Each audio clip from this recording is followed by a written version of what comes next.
Hey folks, welcome to part 3 of putting together Crispy, our Sacrilegious DIY violin kit. The title of this video might actually be a bit of a spoiler, indicating Crispy is actually a good violin. I don't know that yet, I'm in the past, you're all in the future, you at this point know more than I do. It's all wibbly wobbly, timey-wimey stuff.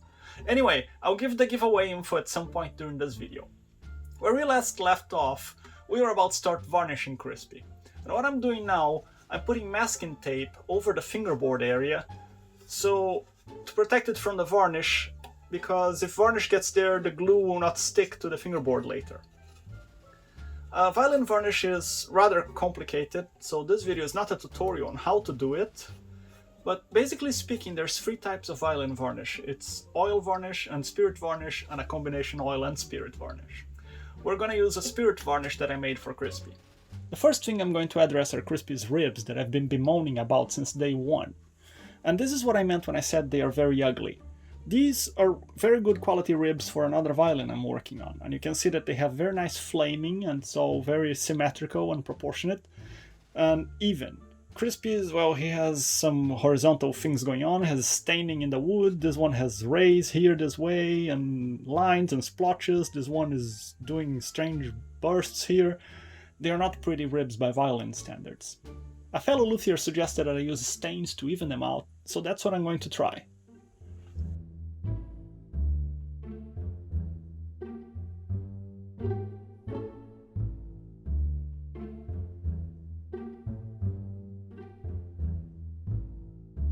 I'm really pleased with how the ribs came out. The stain evened them out really well. And Crispy has got a nice golden tan while he was in the UV box. You can see here compared to this fresh piece of spruce. This is the color it used to be. But he also got a little F-hole wing crack while he was at it.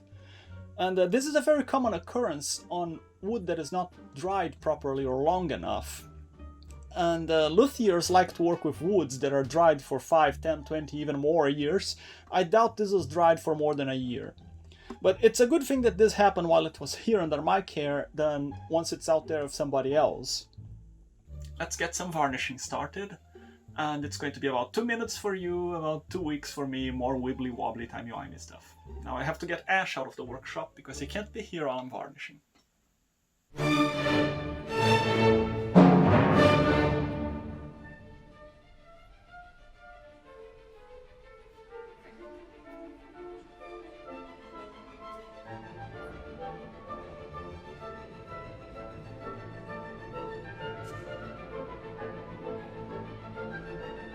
Here I'm going to use the secret ancient Cremonese technique of the Sharpie pen.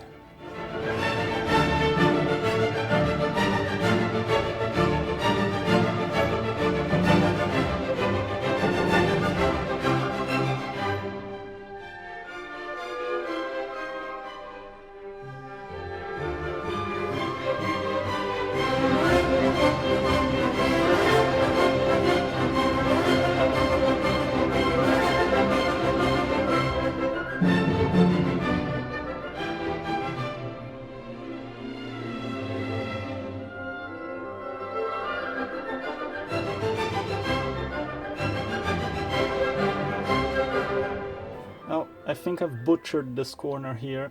I got a little overzealous and wore through the sealer and the wood started absorbing the pigment. But, oh well, I'll see if I can repair it a little. Well, couldn't fix it. I'm not Bob Ross. I couldn't turn an ugly smudge into a happy little bush. So instead, we have joined the dark side. Crispy is now a dark brown violin. I'll say its backstory is that it was put away in the attic without the rosin being cleaned, so it burned the varnish and made it dark like this. And now it's been rescued and needs to be set up so it can be played once again.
There are some tiny imperfections all over the edges of this neck that I have to work out now.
Many luthiers get very artistic with their nuts. Mine are just functional. I'm just happy my nuts work.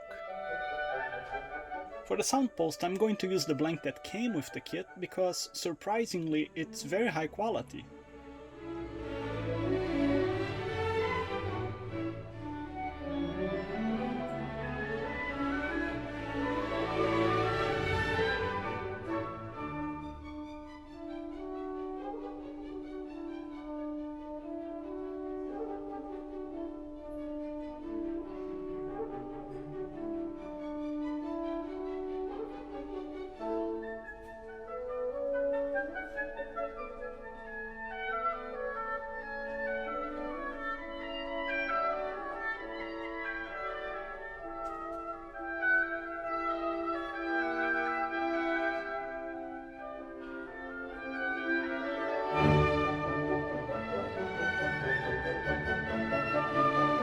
Now to make the bridge, I'm not going to use the blank that came with it, I'm going to use one that I know is a good blank.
Crispy's first words. This is exciting. So I let it sit for a couple of days for the strings to fully settle, so you could get a good idea of what it actually sounds like. If you just put brand new strings and you play it right away, you're not getting the actual tone of the instrument. The strings need to settle for a couple of days. So let's see what it sounds like.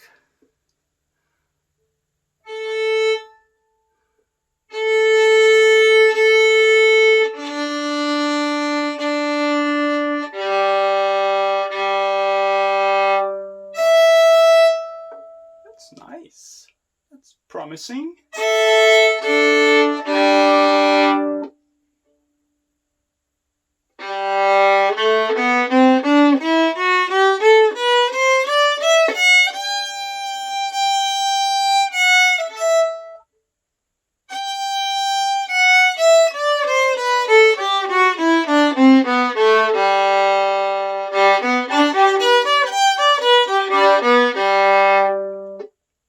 Interesting. I like the G. That's a nice bodied G.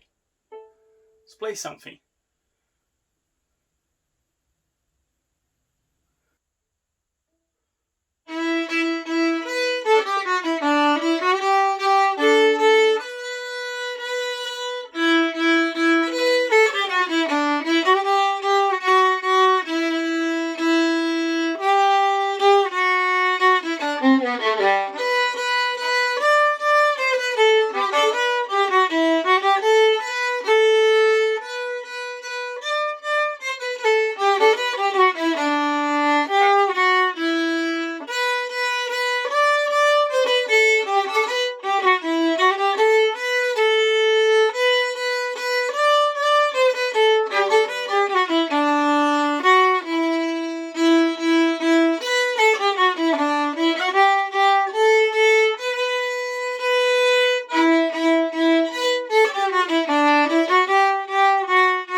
Not too bad, except for my playing. Let's get a second opinion on it.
That was great. That's pretty rough.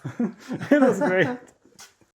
The other luthier felt that Crispy was a little demanding in technique, so he suggested a few slight modifications to the bridge that might make it a little bit less of a diva to play.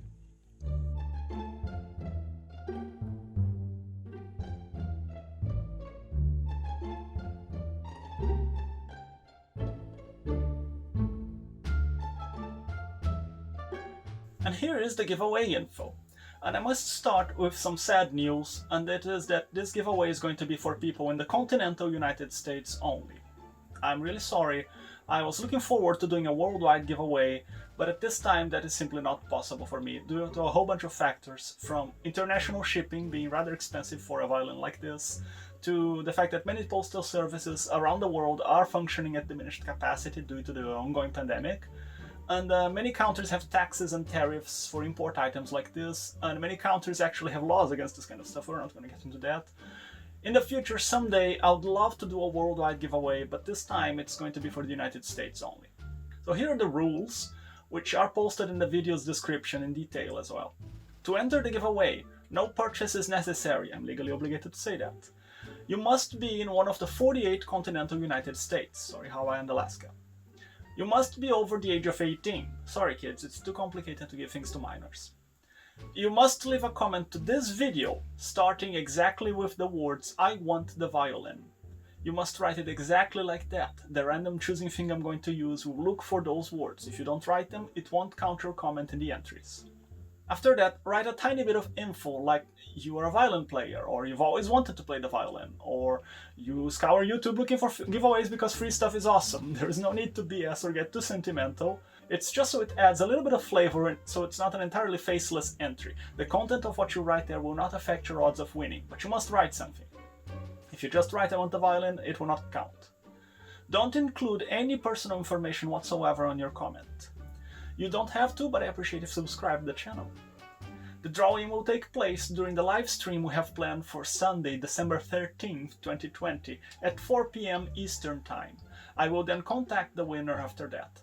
You don't have to participate on the live stream to enter or to win, and the video will be available in the channel after it's all said and done. And that's it. Now let's find a violinist to give this a try.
Would you say on the playing of the violin, do you see any difficulties with playing it, or? Mm-mm. No? No. All right. It's just me in practice and a wacky thumb. Oh. I've had such issues with this thumb the past year. That's gonna go into the video.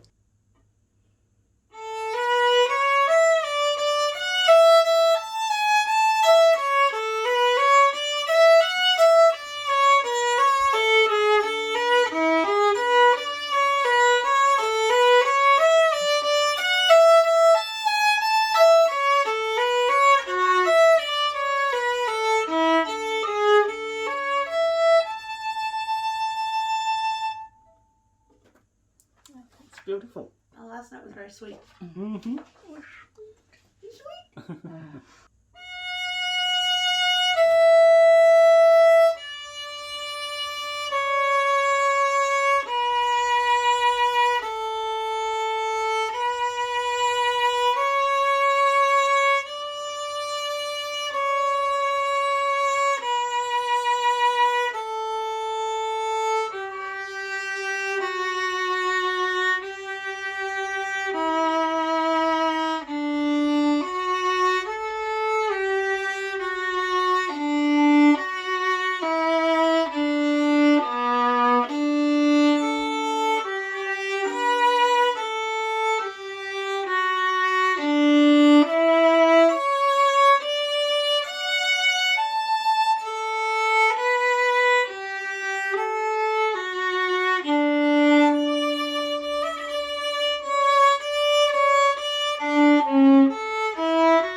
say it's at least comparable to a student instrument or something better even? I think it's probably at least as good as a student, if not a little bit better.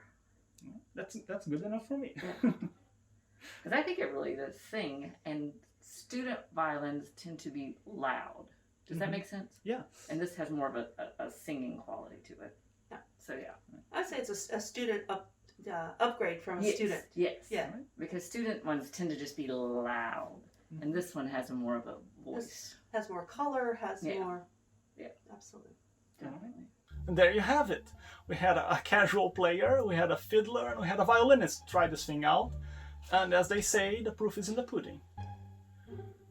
Needless to say, this sounds a lot better in person than it does on the recording. I would say this is a violin that there's nothing wrong with it. There's nothing necessarily amazing about it, but there's nothing wrong with it, so that's a good thing, I guess. That said, I still don't recommend anyone buy one of these kits. It's not just a matter of having to put it all together, but there are far too many unknown factors, from the quality of the wood to the quality of assembly, and even whether it's going to arrive in one piece or not. So save your money and visit a stringed instrument shop if you can. I know violins can be very expensive, but most shops offer rental or rent-to-own programs that make it easier to get a quality instrument without forking out a huge lump sum of money. So this is it for building Crispy, our sacrilegious DIY violin kit. I hope you folks enjoyed the content. It's been fun doing this, and for those who have watched this behemoth of a video all the way to the end, thank you. Like Simon Whistler says, you're all legends. Thank you so much for watching. I see you next time.